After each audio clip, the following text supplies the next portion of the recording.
The Mahabharata Adi Parva. Section Xlayin. Jatagraha Parva. Vaisampayana said, then the son of Suvala, Sakuni, King Duryodhana, Dasasana and Kama, in consultation with one another, formed an evil conspiracy. With the sanction of Dhritarashtra, the king of the Kurus, they resolved to burn to death Kunti and her 5 sons. But that wise Vijaya, capable of reading the heart by external signs, ascertained the intention of these wicked persons by observing their countenances alone. Then the sinless Vijaya, of soul enlightened by true knowledge, and devoted to the good of the Pandavas, came to the conclusion that Kunti, with her children, should fly away from her foes. And providing for that purpose a boat strong enough to withstand both wind and wave, he addressed Kunti and said, this Dhritarashtra hath been born for destroying the fame and offspring of the Kuru race of wicked soul. He is about to cast off eternal virtue. O blessed one, I have kept ready on the stream a boat capable of withstanding both wind and wave. Escape by it with thy children from the net that death hath spread around you. Vaisampayana continued, hearing these words, the illustrious Kunti was deeply grieved, and with her children, O bull of Bharata's race, stepped into the boat and went over the Ganges. Then leaving the boat according to the advice of Vijaya, the Pandavas took with them the wealth that had been given to them, while at Varanavada, by their enemies, and safely entered the deep woods. In the house of Lak, however, that had been prepared for the destruction of the Pandavas, an innocent Nishada woman, who had come there for some purpose, was, with her children, burned to death. And that worst of Mlechchas, the wretched Porochana, who was the architect employed in building the house of Lak, was also burnt in the conflagration. And thus were the sons of Dhritarashtra with their counselors deceived in their expectations. And thus also were the illustrious Pandavas, by the advice of Vijaya, saved with their mother. But the people of Varanavada knew not of their safety. And the citizens of Varanavada, seeing the house of Lak consumed, and believing the Pandavas to have been burnt to death, became exceedingly sorry. And they sent messengers unto King Dhritarashtra to represent everything that had happened. And they said to the monarch, thy great end hath been achieved. Thou hast at last burnt the Pandavas to death. Thy desire fulfilled, enjoy with thy children, O king of the Kurus, the kingdom. Hearing this, Dhritarashtra with his children, made a show of grief, and, along with his relatives, including Kshatri, Vijaya, and Bhishma the foremost of the Kurus, performed the last honors of the Pandavas. Janamejaya said, O best of Brahmanas, I desire to hear in full this history of the burning of the house of Lak and the escape of the Pandavas therefrom. That was a cruel act of theirs, the Kurus, acting under the counsels of the wicked, Kanaka. Recite the history to me of all that happened. I am burning with curiosity to hear it. Vaisampayana said, O chastiser of all foes, listen to me, O monarch, as I recite the history of the burning of the house of Lak and the escape of the Pandavas. The wicked Duryodhana, beholding Bhimasena surpass everybody in strength, and Arjuna highly accomplished in arms, became pensive and sad. Then Karna, the offspring of the sun, and Sakuni, the son of Suvala, endeavored by various means to compass the death of the Pandavas. The Pandavas too counteracted all those contrivances one after another, and in obedience to the counsels of Vijaya, never spoke of them afterwards. Then the citizens, beholding the son of Pandu possessed of accomplishments, began, O Bharata, to speak of them in all places of public resort, and assembled in courtyards and other places of gathering. They talked of the eldest son of Pandu, Yudhishthira, as possessed of the qualifications for ruling the kingdom. And they said, Dhritarashtra, though possessed of the eye of knowledge, having been born blind, had not obtained the kingdom before. How can he, therefore, become king now? Then Bhishma, the son of Santanu, of rigid vows and devoted to truth, having formerly relinquished the sovereignty, would never accept it now. We shall, therefore, now install, on the throne, with proper ceremonies, the eldest of the Pandavas endued with youth, accomplished in battle, versed in the Vedas, and truthful and kind. Worshipping Bhishma, the son of Santanu, and Dhritarashtra, conversant with the rules of morality, he will certainly maintain the former and the latter with his children in every kind of enjoyment. The wretched Duryodhana, hearing these words of the parting partisans of Yudhishthira, became very much distressed. Deeply afflicted, the wicked prince could not put up with those speeches. Inflamed with jealousy, he went unto Dhritarashtra, and finding him alone, he saluted him with reverence, and distressed at the sight of the partiality of the citizens. For Yudhishthira, he addressed the monarch and said, O father, I have heard the parting citizens utter words of ill omen, passing thee by, and Bhishma too, they desire the son of Pandu to be their king. Bhishma will sanction this, for he will not rule the kingdom. It seems, therefore, that the citizens are endeavoring to inflict a great injury on us. Pandu obtained of old the ancestral kingdom by virtue of his own accomplishments, but thou, from blindness, didst not obtain the kingdom, though fully qualified to have it. If Pandu's son now obtaineth the kingdom as his inheritance from Pandu, his son will obtain it after him, and that son's son also, and so on will it descend in Pandu's line. In that case, O King of the world, ourselves with our children, excluded from the royal line, shall certainly be disregarded by all men. Therefore, O monarch, adopt such counsels that we may not suffer perpetual distress, becoming dependent on others for our food. O king, if thou hadst obtained the sovereignty before, we would certainly have succeeded to it, however much the people might be unfavorable to us. Section Xliv. Jatagriha Parva continued. Vaisampayana continued. King Dhritarashtra, whose knowledge only was his eyes, on hearing these words of his son and recollecting everything that Kanaka had said unto him, became afflicted with sorrow, and his mind also thereupon began to waver. Then Duryodhana and Karna, and Sakuni, the son of Suvala, and Dusasana as their fourth, held a consultation together. Prince Duryodhana said unto Dhritarashtra, Send, O father, by some clever contrivance, the Pandavas to the town of Varanavada. We shall then have no fear of them.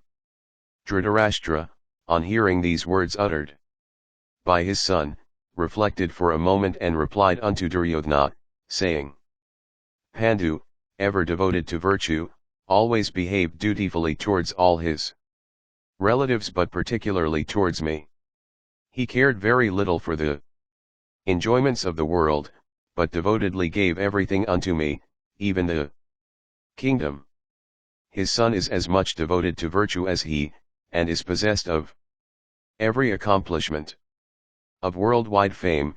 He is again the favorite of the people. He is possessed of allies. How can we by force exile him from his ancestral kingdom? The counselors and soldiers of the state, and their sons and grandsons, have all been cherished and maintained by Pandu. Thus benefited of old by Pandu, shall not, O child, the citizens slay us. with all our friends and relatives now on account of Yudhishthira. Duryodhana replied, "What thou sayest, O father, is perfectly true.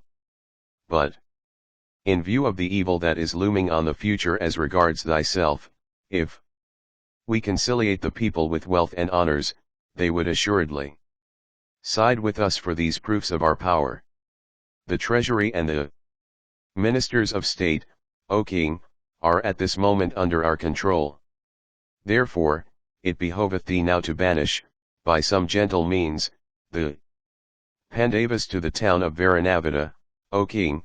When the sovereignty shall have been vested in me, then, O Bharata, may Kunti with her children come back from that place."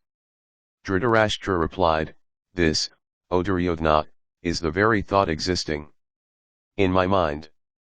But from its sinfulness I have never given expression to it. Neither Bhishma, nor Drona, nor Kshatri, nor Gautama, Kripa, will ever sanction the exile of the Pandavas. In their eyes, O dear son, amongst the Kurus ourselves and the Pandavas are equal. Those wise and virtuous persons will make no difference between us. If therefore, we behave so towards the Pandavas, shall we not, O son, deserve death at the hands of the Kurus, of these illustrious personages, and of the whole world?" Duryodhana answered, "Bhishma hath no excess of affection for either side, and will, therefore, be neutral, in case of dispute. The son of Drona, Aswathaman, is on my side. There is no doubt that where the son is, there the father will be. Kripa, the son of Saradwat, must be on the side on which Drona and Aswathaman are. He will never abandon Drona and his sister's son, Aswathaman. Kshatri, Vijara, is dependent on us for his means of life, though he is secretly with the foe. It he sides the Pandavas, he alone can do us no injury, therefore, exile thou the Pandavas to Varanavada without any fear. And take such steps that they may go thither this very day.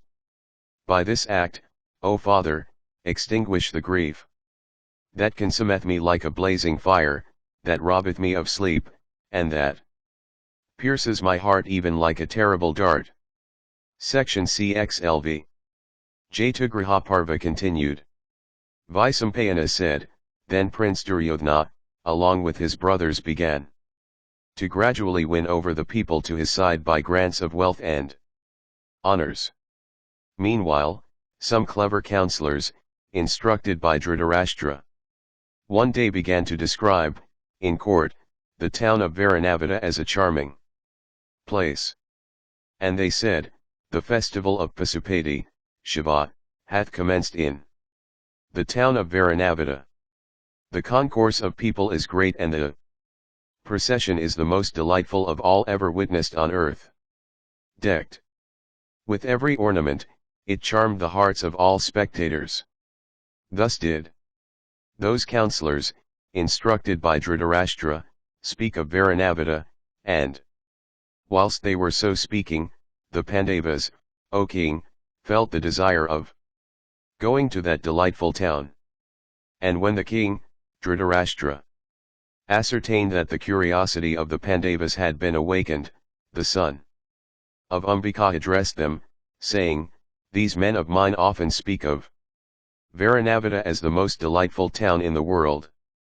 If therefore, children, ye desire to witness that festival, go to Varanavada with your followers and friends and enjoy yourselves there like the celestials.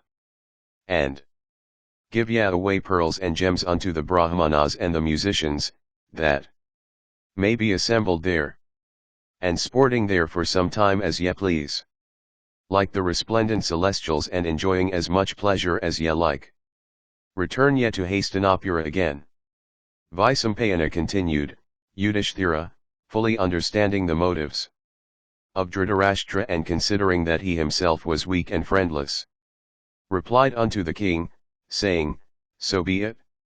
Then addressing Bhishma, the son of Santanu, the wise Vijara, Drona, Valhika, the Kaurava, Somadatta, Kripa, Aswathaman, Ravas, and the other counselors, and Brahmanas, and ascetics, and the priests and the citizens, and the illustrious Gandhari, he said slowly and humbly, with our friends and followers we go to the delightful and populous town of Varanavada at the command of Dhritarashtra.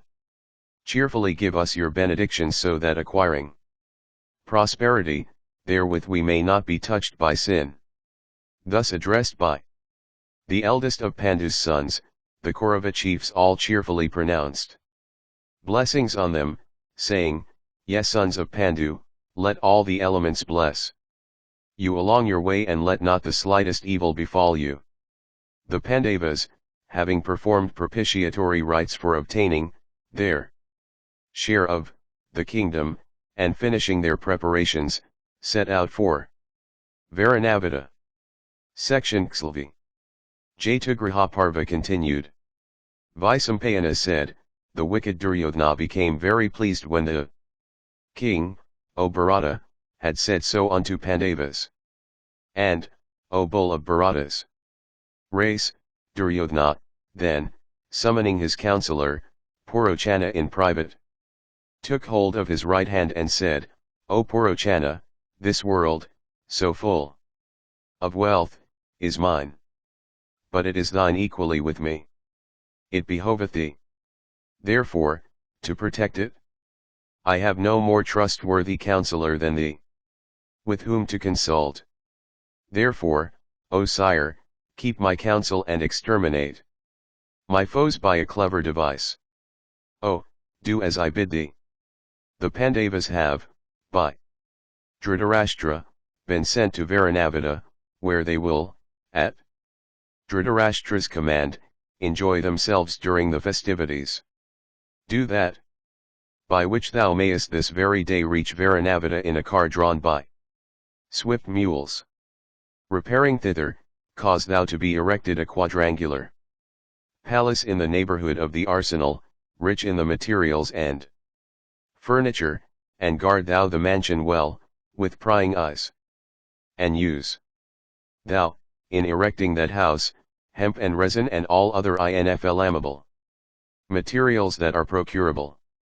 And mixing a little earth with clarified butter and oil and fat and a large quantity of lac, make thou a plaster for lining the walls, and scatter thou all around that house hemp and oil, and clarified butter and lac and wood in such a way that the Pandavas, or any others, may not, even with scrutiny behold them there or conclude the house to be an inflammable one. And having erected such mansion, cause thou the Pandavas, after worshipping them with great reverence, to dwell in it with Kunti and all their friends. And place thou their seats and conveyances and beds, all of the best workmanship, for the Pandavas, so that Dhritarashtra may have no reason to complain. Thou must also so manage it all that none of Varanavada may know anything till the end we have in view is accomplished. And assuring thyself that the Pandavas are sleeping within in confidence and without fear, thou must then set fire to that mansion beginning at the outer door. The Pandavas thereupon must be burnt to death, but the people will say that they have been burnt in an accidental conflagration of their house. Saying, so be it unto the Kuru prince, Purochana repaired to Varanavada in a car drawn by fleet mules. And going thither, O king, without loss of time, obedient to the instructions of Duryodhana, did everything that the prince had bid him do. Section Xlai. Jatagriha Parva continued. Vaisampayana said, meanwhile the Pandavas got into their cars, yoking thereto some fine horses endued with the speed of wind. While they were on the point of entering their cars, they touched, in great sorrow, the feet of Bhishma, of King Dhritarashtra, of the illustrious Drona, of Kripa, of Vijara, and of the other elders of the Kuru race. Then saluting with reverence all the older men, and embracing their equals, receiving the farewell of even the children, and taking leave of all the venerable ladies in their household, and walking round them respectfully, and bidding farewell unto all the citizens, the Pandavas, ever mindful of their vows, set out for Varanavada. And Vijaya of great wisdom and the other bulls among the Kurus and the citizens also, from great affliction, followed those tigers among men to some distance. And some amongst the citizens and the country people, who followed the Pandavas, afflicted beyond measure at beholding the sons of Pandu in such distress, began to say aloud, King Dhritarashtra of wicked soul seeth no things with the same eye. The Kuru monarch casteth not his eye on virtue. Neither the sinless Yudhishthira, nor Bhima the foremost of mighty men, nor Dhananjaya the youngest, son of Kunti, will ever be guilty of the sin of waging a rebellious war. When these will remain quiet, how shall the illustrious son of Madri do anything? Having inherited the kingdom from their father, Dhritarashtra could not bear them. How is that Bhishma who suffers the exile of the Pandavas to that wretched place, sanctions this act of great injustice? Vishitravirya, the son of Santanu, and the royal sage Pandu of Kuru's race both cherished us of old with fatherly care. But now that Pandu, that tiger among men, hath ascended to heaven, Dhritarashtra cannot bear with these princes his children. We who do not sanction this exile shall all go, leaving this excellent town and our own homes, where Yudhishthira will go. Unto those distressed citizens talking in this way, the virtuous Yudhishthira, himself afflicted with sorrow, reflecting for a few moments, said, The king is our father, worthy of regard, our spiritual guide, and our superior. To carry out with unsuspicious hearts whatever he biddeth is indeed our duty. Ye are our friends, walking round us and making us happy by your blessings. Return yet to your abodes. When the time cometh for anything to be done for us by you, then, indeed, accomplish all that is agreeable and beneficial to us. Thus addressed, the citizens walked round the Pandavas and blessed them with their blessings and returned to their respective abodes. And after the citizens had ceased following the Pandavas, Vijaya, conversant with all the dictates of morality, desirous of awakening the eldest of the Pandavas to a sense of his dangers, addressed him in these words. The learned Vijaya, conversant with the jargon of the Mlechchhas, addressed the learned Yudhishthira, who also was conversant with the same jargon, in the words of the Mlechchha tongue, so as to be unintelligible to all except Yudhishthira. He said, He that knoweth the schemes his foes contrive in accordance with the dictates of political science, should, knowing them, act in such a way as to avoid all danger. He that knoweth that there are sharp weapons capable of cutting the body, though not made of steel, and understandeth also the means of warding them off, can never be injured by foes. He liveth who protecteth himself by the knowledge that neither the consumer of straw and wood nor the dryer of the dew burneth the inmates of a hole in the deep woods. The blind man seeth not his way, the blind man hath no knowledge of direction. He that hath no firmness never acquireth prosperity. Remembering this, be upon your guard. The man who taketh a weapon not made of steel, i.e., an inflammable abode, given him by his foes, can escape from fire by making his abode like unto that of a jackal, having many outlets. By wandering a man may acquire the knowledge of ways, and by the stars he can ascertain the direction, and he that keepeth his 5 senses under control can never be oppressed by his enemies. Thus addressed, Pandu's son, Yudhishthira the just replied unto Vijaya, that foremost of all learned men, saying, I have understood thee. Then Vijaya, having instructed the Pandavas and followed them, thus far, walked around them and bidding them farewell returned to his own abode. When the citizens and Bhishma and Vijaya had all ceased following, Kunti approached Yudhishthira and said, the words that Kshatri said unto thee, in the midst of many people so indistinctly as if he did not say anything, and thy reply also to him in similar words and voice, we have not understood. If it is not improper, for us to know them, I should then like to hear everything that had passed between him and thee. Yudhishthira replied, the virtuous Vijaya said unto me that we should know that the mansion, for our accommodation at Varanavada, hath been built of inflammable materials.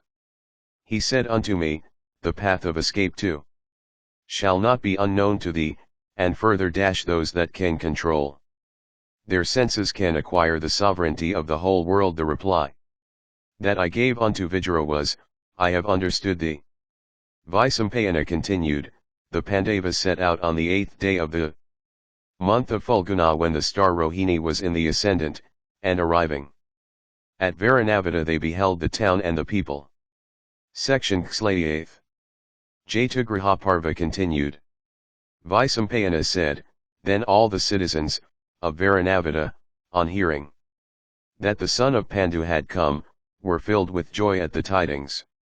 Speedily came out of Varanavada, in vehicles of various kinds numbering by thousands, taking with them every auspicious article as directed by the sastras, for receiving those foremost of men. And the people of Varanavada, approaching the sons of Kunti, blessed them by uttering the Jaya and stood surrounding them.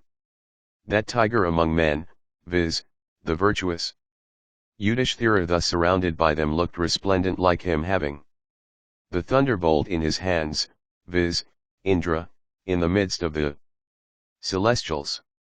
And those sinless ones, welcomed by the citizens and welcoming the citizens in return, then entered the populous town of Varanavada decked with every ornament.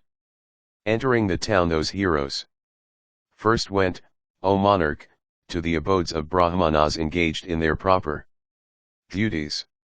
Those foremost of men then went to the abodes of the officials of the town, and then of the Sudras and the Vaishyas, and then to those of even the Sudras, O bull of Bharata's race, thus adored by the citizens. The Pandavas at last went with Purochana going before them, to the palace that had been built for them.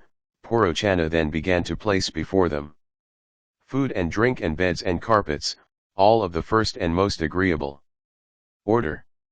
The Pandavas, attired in costly robes, continued to live there, adored by Purochana and the people having their homes in Varanavada.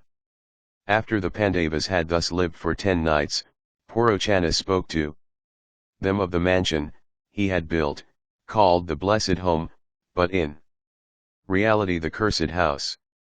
Then those tigers among men, attired in costly dress, entered that mansion at the instance of Purochana like Goyakas. Entering the palace of Shiva, on the Kailasa Mount, the foremost of all virtuous men, Yudhishthira, inspecting the house, said unto Bhima that it was really built of inflammable materials. Smelling the scent of fat, mixed with clarified butter and preparations of lac, he said unto Bhima, O chastiser of foes, this house is truly built of inflammable materials. Indeed, it is apparent that such is the case. The enemy, it is evident, by the aid of trusted artists well skilled in the construction of houses, have finally built this mansion, after procuring hemp, resin, heath, straw, and bamboos, all soaked in clarified butter. This wicked wretch, Purochana, acting under the instruction of Duryodhana, stayeth here with the object of burning me to death when he seeth me trustful. But, O son of Parita, Vijaya of great intelligence, knew of this danger, and therefore hath warned me of it beforehand. Knowing it all, that youngest uncle of ours, ever wishing our good from affection hath told us that this house, so full of danger, hath been constructed by the wretches under Duryodhana acting in secrecy. Hearing this, Bhima replied, if, sir, you know this house to be so inflammable, it would then be well for us to return thither where we had taken up our quarters first. Yudhishthira replied, it seems to me that we should rather continue to live here in seeming unsuspiciousness, but all the while with caution and our senses wide awake and seeking for some certain means of escape. If Purochana findeth from our countenances that we have fathomed designs, acting with haste he may suddenly burn us to death. Indeed, Purochana careth little for obloquy or sin. The wretch stayeth here acting under the instruction of Duryodhana. If we are burnt to death, will our grandfather Bhishma be angry? Why will he, by showing his wrath, make the Kauravas angry with him? Or, perhaps, our grandfather Bhishma and the other bull of Kuru's race, regarding indignation at such a sinful act to be virtuous, may become wrathful. If however, from fear of being burnt, we fly from here, Duryodhana, ambitious of sovereignty, will certainly compass our death by means of spies. While we have no rank and power, Duryodhana hath both, while we have no friends and allies. Duryodhana hath both, while we are without wealth, Duryodhana hath at his command a full treasury. Will he not, therefore, certainly destroy us by adopting adequate means? Let us, therefore, by deceiving this wretch Purochana, and that other wretch Duryodhana, pass our days, disguising ourselves at times. Let us also lead a hunting life, wandering over the earth. We shall then, if we have to escape our enemies, be familiar with all paths. We shall also, this very day, cause a subterranean passage to be dug in our chamber in great secrecy. If we act in this way, concealing what we do from all, fire shall never be able to consume us. We shall live here, actively doing everything for our safety but with such privacy that neither Purochana nor any of the citizens of Varanavada may know what we are after. Section Xlix. Jatagriha Parva continued. Vaisampayana continued, a friend of Vijayara's, well skilled in mining, coming unto the Pandavas, addressed them in secret, saying, I have been sent by Vijayara and am a skillful miner. I am to serve the Pandavas. Tell me what I am to do for yet. From the trust he reposeth in me Vijayara hath said unto me, Go thou unto the Pandavas and accomplish thou their good. What shall I do for you? Purochana will set fire to the door of thy house on the 14th night of this dark fortnight, to burn to death those tigers among men, the Pandavas, with their mother, is the design of that wicked wretch, the son of Dhritarashtra. O son of Pandu, Vijayara also told thee something in the Mlechha tongue, to which thou also didst reply in same language. I state these particulars as my credentials. Hearing these words, Yudhishthira, the truthful son of Kunti, replied, O amiable one, I now know thee as a dear and trusted friend of Vijayara, true and ever devoted to him. There is nothing that the learned Vijayara doth not know. As his, so ours art thou. Make no difference between him and us. We are as much thine as his. Oh, protect us as the learned Vijayara ever protecteth us. I know that this house, so inflammable, hath been contrived for me by Purochana at the command of Dhritarashtra's son. That wicked wretch commanding wealth and allies pursueth us without intermission. Oh, save us with a little exertion from the impending conflagration. If we are burnt to death here, Duryodhana's most cherished desire will be satisfied. Here is that wretch's well-furnished arsenal. This large mansion hath been built abutting the high ramparts of the arsenal without any outlet. But this unholy contrivance of Duryodhana was known to Vijaya from the first, and he it was who enlightened us beforehand. The danger of which Kshatriya had foreknowledge is now at our door. Save us from it without Purakana's knowledge thereof. On hearing these words, the miner said, so be it, and carefully beginning his work of excavation, made a large subterranean passage. And the mouth of that passage was in the center of that house, and it was on a level with the floor and closed up with planks. The mouth was so covered from fear of Porochana, that wicked wretch who kept a constant watch at the door of the house. The Pandavas used to sleep within their chambers with arms ready for use, while, during the day, they went a-hunting from forest to forest. Thus, O king, they lived, in that mansion, very guardedly, deceiving Porochana by a show of trustfulness and contentment while in reality they were trustless and discontented. Nor did the citizens of Varanavata know anything about these plans of the Pandavas. In fact, none else knew of them except Vijay's friend, that good miner. Section CL. Jatagriha Parva continued. Vaisampayana said, seeing the Pandavas living there cheerfully and without suspicion for a full year, Porochana became exceedingly glad.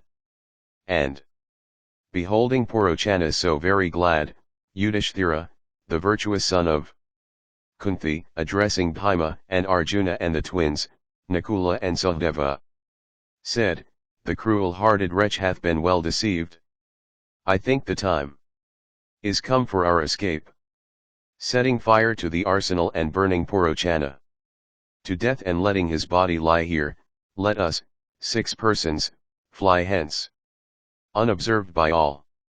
Vaisampayana continued, then on the occasion of an almsgiving, O king, Kunti fed on a certain night a large number of Brahmanas. There came also a number of ladies who while eating and drinking, enjoyed there as they pleased, and with Kunti's leave returned to their respective homes. Desirous of obtaining food, there came, as though impelled by fate, to that feast, in course of her wanderings, a Nishada woman, the mother of 5 children, accompanied by all her sons.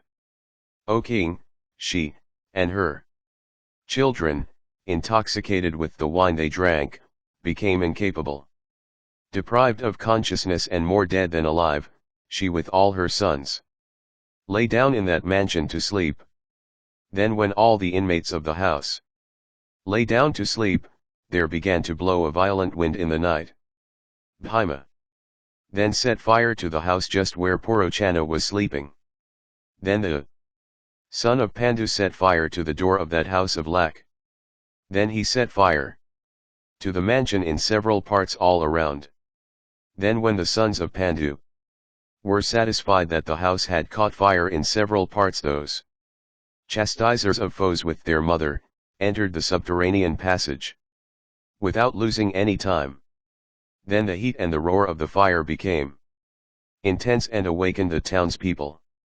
Beholding the house in flames, the citizens with sorrowful faces began to say, the wretch, Porochana, of wicked soul had under the instruction of Duryodhana built his house for the destruction of his employer's relatives. He indeed hath set fire to it. Oh, fie on Dhritarashtra's heart which is so partial. He hath burned to death, as if he were their foe, the sinless heirs of Pandu. Oh, the sinful and wicked-souled, Porochana, who hath burnt those best of men, the innocent and unsuspicious princes, hath himself been burned to death as fate would have it. Vaisampayana continued, the citizens of Varanavata thus bewailed the fate of the Pandavas, and waited there for the whole night surrounding that house. The Pandavas, however, accompanied by their mother coming out of the subterranean passage, fled in haste unnoticed. But those chastisers of foes, for sleepiness and fear, could not with their mother proceed in haste. But, O monarch, Bhimasena, endued with terrible prowess and swiftness of motion, took upon his body all his brothers and mother, and began to push through the darkness, placing his mother on his shoulder, the twins on his sides, and Yudhishthira and Arjuna on both his arms.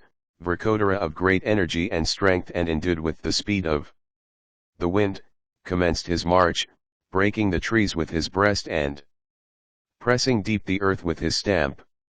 Section CLI. Jatagriha Parva continued. Vaisampayana said, about this time, the learned Vijaya had sent into those woods a man of pure character and much trusted by him. This person, going to where he had been directed, saw the Pandavas with their mother in the forest, employed in a certain place in measuring the depth of a river. The design that the wicked Duryodhana had formed had been, through his spies, known to Vijaya of great intelligence, and, therefore, he had sent that prudent person unto the Pandavas. Sent by Vijaya unto them, he showed the Pandavas on the sacred banks of the Ganga abode with engines and flags, constructed by trusted artificers and capable of withstanding wind and wave and endued with the speed of the tempest or of thought. He then addressed the Pandavas in these words to show that he had really been sent by Vijaya. O Yudhishthira, he said, listen to these words the learned Vijaya had said unto thee, as a proof of the fact that I come from him. Neither the consumer of straw and the wood nor the dryer of dew ever burneth the inmates of a hole in the forest. He escapeth from death. Who protecteth himself, knowing this, etc. By these credentials know me to be the person who has been truly sent by Vijaya and to be also his trusted agent. Vijaya, conversant with everything, hath again said, O son of Kunti, thou shalt surely defeat in battle Karna, and Duryodhana, with his brothers, and Sakuni. This boat is ready on the waters, and it will glide pleasantly thereon, and shall certainly bear you all from these regions. Then beholding those foremost of men with their mother pensive and sad, he caused them to go into the boat that was on the Ganga, and accompanied them himself. Addressing them again, he said, Vijaya, having smelt your heads and embraced you, mentally, hath said again that in commencing your auspicious journey and going alone you should never be careless. Saying these words unto those heroic princes, the person sent by Vijaya took those bulls among men over to the other side of the Ganga in his boat. And having taken them over the water and seen them all safe on the opposite bank, he uttered the word Jaya, victory, to their success, and then left them and returned to the place whence he had come. The illustrious Pandavas also, sending through that person some message to Vijaya, began, after having crossed the Ganga, to proceed with haste and in great secrecy. Section CLII. Jatagriha Parva continued.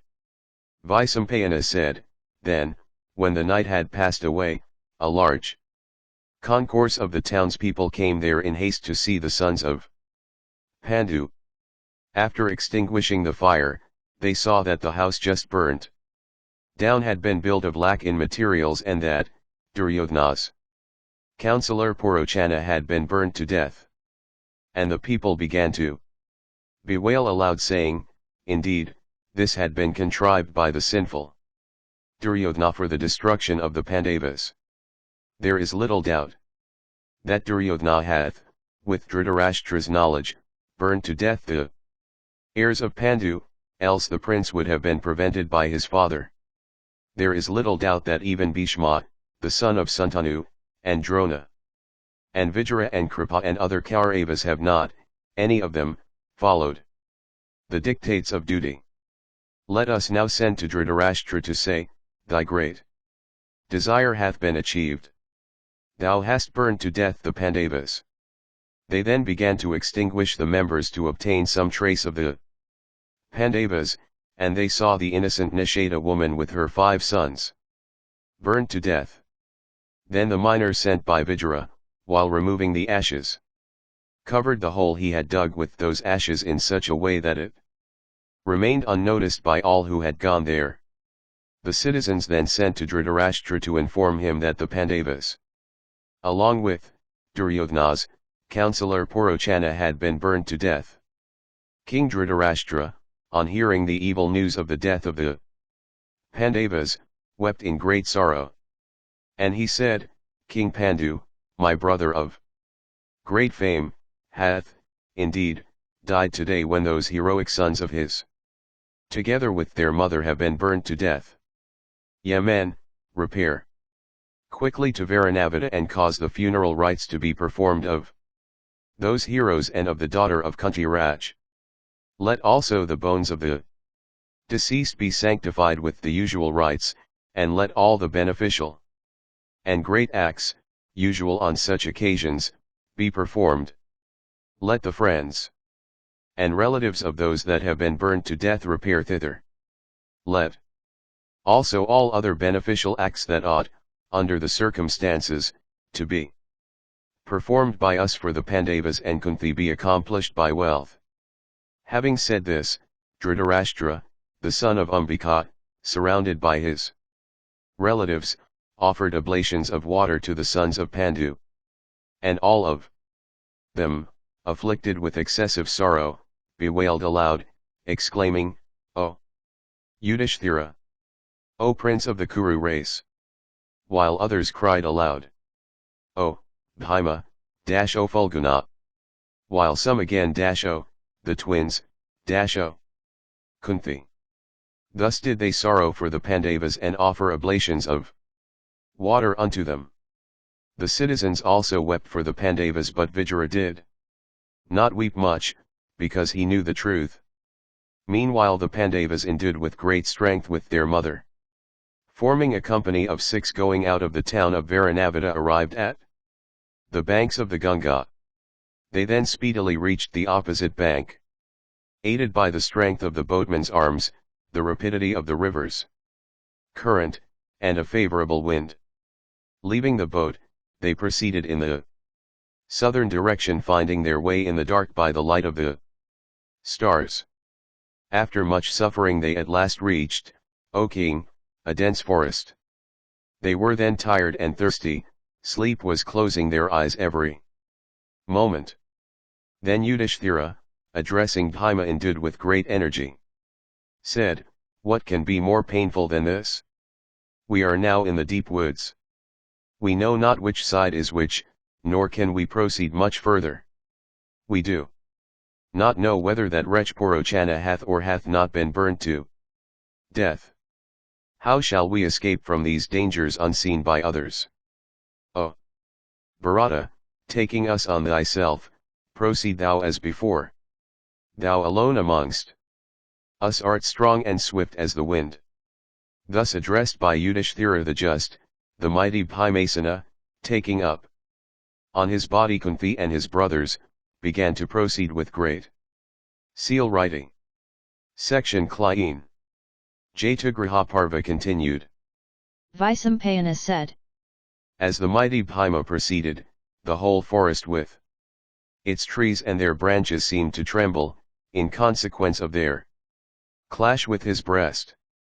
The motion of his thighs raised a wind like unto that which blows during the months of Jyeshtha and Ashadha, May and June. And the mighty Bhima proceeded, making a path for himself, but treading down the trees and creepers before him.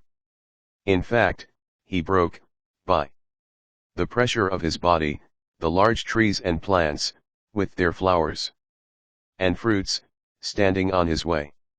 Even so passeth through the woods, breaking down mighty trees, the leader of a herd of elephants, of the age of 60 years, angry and endued with excess of energy, during the season of Rud when the liquid juice trickled down the three parts of his body. Indeed, so great was the force with which Bhima endued with the speed of Garuda or of Marut, the god of wind, proceeded that the Pandavas seemed to faint in consequence. Frequently swimming across streams difficult of being crossed, the Pandavas disguised themselves on their way from fear of the sons of Dhritarashtra. And Bhima carried on his shoulder his illustrious mother of delicate sensibilities along the uneven banks of rivers. Towards the evening, O bull of Bharata's race, Bhima, bearing his brothers and mother on his back, reached a terrible forest where fruits and roots and water were scarce and which resounded with the terrible cries of birds and beasts. The twilight deepened the cries of birds and beasts became fiercer, darkness shrouded everything from the view and untimely winds began to blow that broke and laid low many a tree large and small and many creepers with dry leaves and fruits. The Kaurava princes, afflicted with fatigue and thirst, and heavy with sleep, were unable to proceed further. They then all sat down in that forest without food and drink. Then Kunti, smitten with thirst, said unto her sons, I am the mother of the 5 Pandavas and am now in their midst. Yet I am burning with thirst. Kunti repeatedly said this unto her sons. Hearing these words, Bhima's heart, from affection for his mother, was warmed by compassion and he resolved to go along as before. Then Bhima, proceeding through that terrible and extensive forest without a living soul, saw a beautiful banyan tree with wide-spreading branches. Setting down there his brothers and mother, O bull of Bharata's race, he said unto them, Rest you here, while I go in quest of water. I hear the sweet cries of aquatic fowls.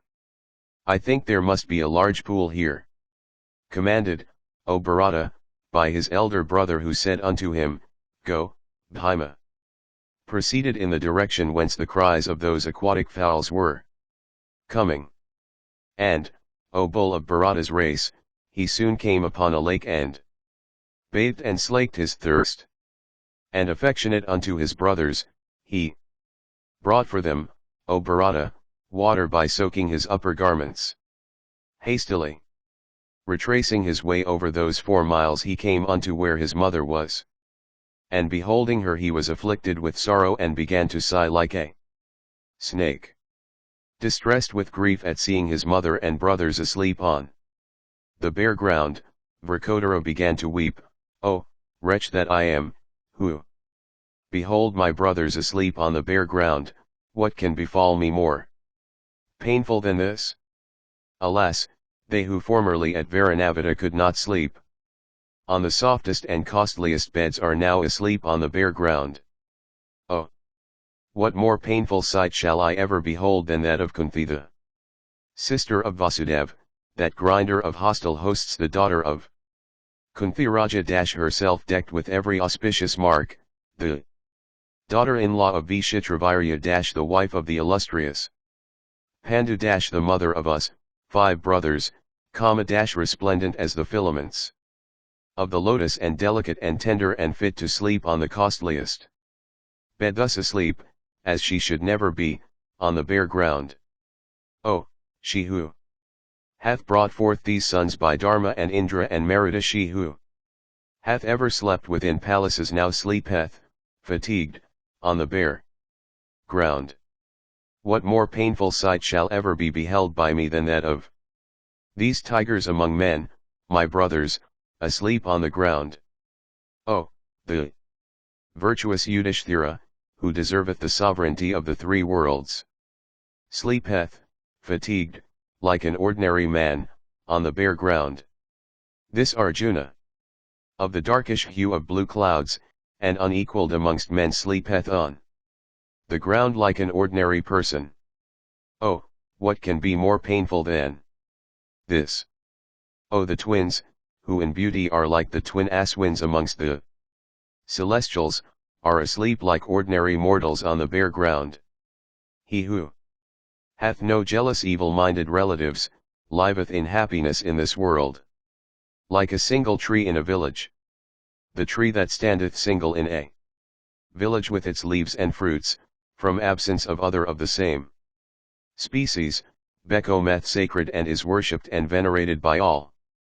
They again that have many relatives who, however, are all heroic and virtuous, live happily in the world without sorrow of any kind. Themselves powerful, and growing in prosperity and always gladdening their friends and relatives, they live, depending on each other, like tall trees growing in the same forest. We, however, have been forced in exile by the wicked Dhritarashtra and his sons, having escaped with difficulty, from sheer good fortune, a fiery death. Having escaped from that fire, we are now resting in the shade of this tree. Having already suffered so much, where now are we to go? Ye sons of Dhritarashtra of little foresight, ye wicked fellows, enjoy your temporary success. The gods are certainly auspicious to you. But ye wicked wretches, ye are alive yet, only because Yudhishthira doth not command me to take your lives. Else this very day, filled with wrath, I would send thee, O Duryodhana, to the regions of Yama, Pluto, with thy children and friends and brothers, and Karna, and Sakuni, the son of Suvala. But what can I do, for, ye sinful wretches? The virtuous King Yudhishthira, the eldest of the Pandavas, is not yet angry with you. Having said this, Bhima of mighty arms, fired with wrath, began to squeeze his palms, sighing deeply in affliction. Excited again with wrath, like an extinguished fire blazing up all on a sudden, Virkodara once more beheld his brothers sleeping on the ground like ordinary persons sleeping in trustfulness. And Bhima said unto himself, I think there is some town not far off from this forest. These all are asleep, so I will sit awake.